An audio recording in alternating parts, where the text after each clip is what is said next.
When it comes to Hot Wheels, they don't get any older or sweeter than this.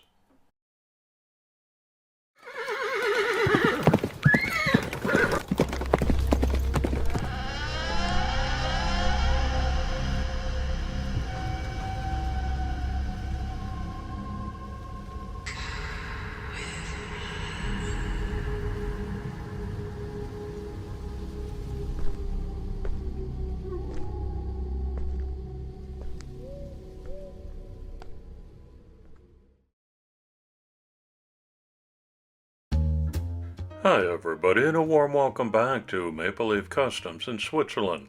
I'm Andrew, and on the bench today is a pair of original 1968 1:64 scale Hot Wheels silhouettes. I got these in an eBay auction because one of my lifelong best friends said it was his favorite as a child, and I wanted to restore one of them for him. One for him, one for me. I'm going to try, like many others have, to work my way through the original Sweet 16 Redlines. This will be only my second one, after the Diora, so I still have a ways to go. Other than the color differences, green and purple, they're virtually identical. This one is missing one of the exhaust pieces and I think has a little bit more paint loss as well. The Four Horsemen are teaming up with the Diecast International Builders to host this year's National Redline Day Invitational. The pair of silhouettes is my entry. The silhouette is also one of the rare Hot Wheels with a painted base. I had to look that up because there's a little bit of magic marker work on the bottom and I wondered if these were kid painted, but that's the way they should be. So metal casting, very narrow posts, as is common with the Redlines. Plastic interior and steering wheel. There's the little engine. I'll clean that up. They're the same on both cars. I'm making some comparisons. You'll see the axle suspension system in there and the painted base and some worn out wheels. Exactly the same on the green one.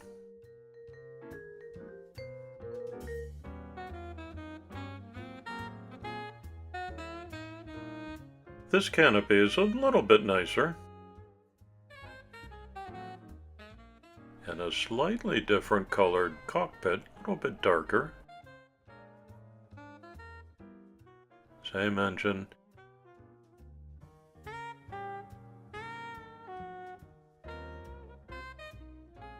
First thing I do was pull off the worn out original Hot Wheels that are 56 years old. I'll put some replacements on there. Right. I needed a smaller drill bit, and here I'm tapping out these very fine posts and putting some screws in before the paint stripping and the painting takes place.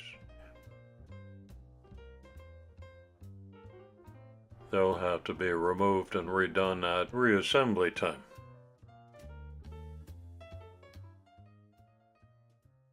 Two complete exhausts on the green one. I'm going to have to fabricate one on the purple side. The Hot Wheels casting is based on the real-life candy apple red all-steel-bodied silhouette that was hand-formed and built by Bill Cushenberry, starting with a modified 56 Buick frame. The car was completed by the summer of 1962 and sported a fuel-injected Buick engine and wire wheels. These highlights were replaced in 1963 by a dual-quad 429 Ford engine and slotted mag wheels. The complete half of the windshield in front of the integrated roll bar is hinged at the base to tilt forward. The steering column also raises to allow for easy access into the red and white leather interior, which features a floating instrument panel and bucket seats. The car was stolen in 1983 and has yet to be found, Only the bubble canopy and other mechanical parts have been located, but the rest of the car remains missing. It's a real piece of 1960s customizing history.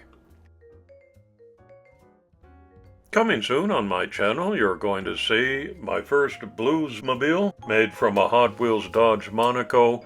I've got a Johnny Lightning playing Mantis dragster coming up, and the Four Horsemen are sponsoring World Service Day in mid-June.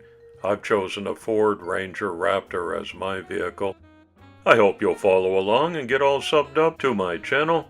And if you like this kind of video, why not give it a thumbs up? Thank you. The Silhouette was designed by Harry Bradley and was one of the cars released in the 1968 Hot Wheels series, now known as the Sweet 16. This one is considered to be the least valuable of the cars from '68 because there were simply so many of them produced. They were packaged with a collector's button. It's been retooled twice between 1993 and 95 and 2018 till now. Mine is a Hong Kong version. They've got blue tinted glass, a two-piece interior with the steering wheel stuck into the dashboard, and separate, longer and thinner side pipes and 4 square placement holes in the chassis. That's what differentiates them from the US releases. As I said, I'm fairly new at the original Sweet 16 restorations, and I'm learning that the most care needs to be taken right here at the bare metal detail polishing stage. The Spectraflame paint really doesn't mask anything, so all imperfections are going to show through. I polished these up a couple of times. Today's community shoutout goes to a brand new YouTube channel called Radio Flyer. Currently at 15 subscribers. It's been very active in the Four Horsemen builds and the super huge, ginormous build-off. I'd like you to help me welcome him. Swing on by for a visit and get all subbed up. Thanks for doing that. Blue Spectraflame paint from the Redline shop mixed with hardener goes into my airbrush. I'm going to start with a very light tack coat here on top of a clear base coat that I laid down first. 10-15 minutes later, I go on another time, and after that, a couple of saturation coats, which you see right here. It'll get a bit darker each time, and I guess you stop when you think you got the right color. As mentioned previously, the base has to be painted as well on the silhouettes to match the body. Spectraflame green goes on the other one. It's nice paint to work with. Smells awfully bad though, so be sure to have good ventilation when you're applying it. Now for the windshields. One of them required a little bit extra TLC, and with some sanding and flits you can see through it beautifully now. I apply a couple of channel logos underneath. There's no other decal work to be done on the silhouettes. Here's the very important wheel swap. The original's on the left and a replacement pair. Pop on. Sorry for the camera work there. And using this handy little tool behind the bearing, I can seat the wheels properly. This is where you straighten them out as well. Give it a little test. The suspension is good. Great rollers. I repeat that with the green casting too. After all, it's National Redline Day.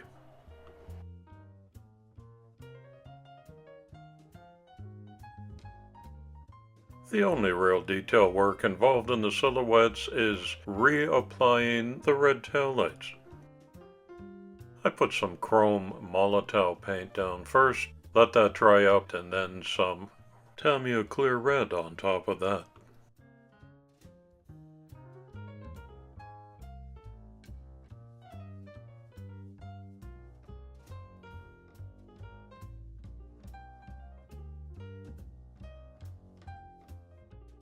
The very final stage is the application of a couple of coats of 2K clear from Diecast Graveyard, and the cars come out looking like glass. I'm all finished and ready to put these back together now. Matching Spectraflame paint on the chassis as with the body. I reapplied the chromed exhaust pipes, new Redlines on there. I didn't touch the interior, but I resprayed the engine to brighten it up. The windshields got sanded, flitzed, and polished up as best as I could do. They're not perfect. It's a pretty straightforward reassembly process.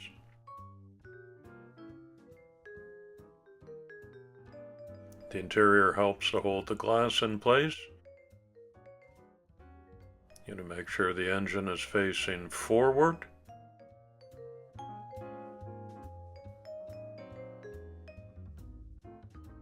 Once the chassis is screwed in, that holds everything snugly together.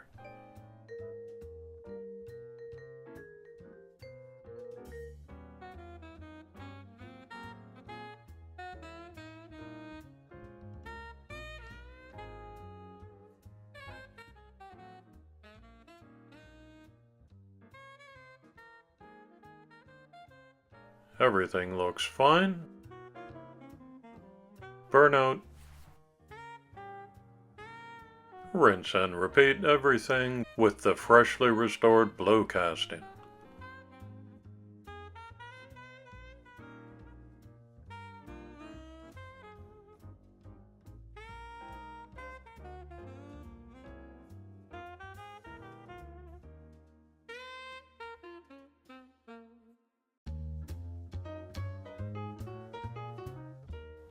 It turned out great too. Let's have a closer look. Both Hong Kong releases, identical except in color. These are my 1968 Sweet 16 silhouettes. If I could repeat anything, I'd probably give it one more polishing at that stage before the paint went down. I'll do that better next time. But generally I think they are looking very fine. You can see the overhead LED lights bouncing off of the 2K clear finish. Taillights redone, new Redlines. I bet you can't tell now which side exhaust got fabricated. But there should be lots of changes that you can spot. Mostly in the nicely resprayed paint and of course the replacement Redline wheels. They're freshened up and they're looking pretty good again.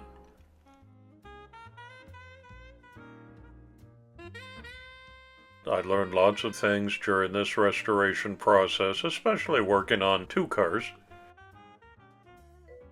I finished the whole project with a custom acrylic display case.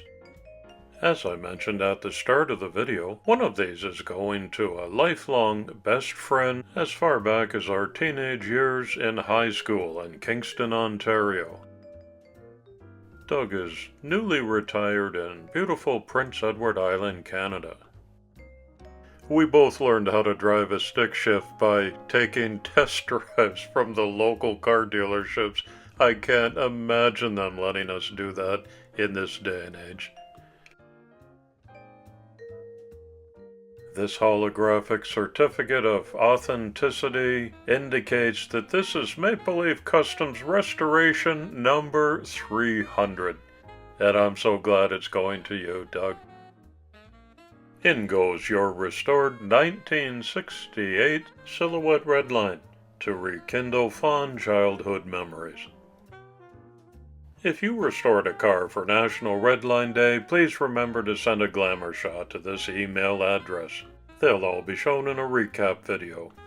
Thanks to everyone for visiting my channel today. Be sure to check out all of the other Redline restorations. Come on back soon and often.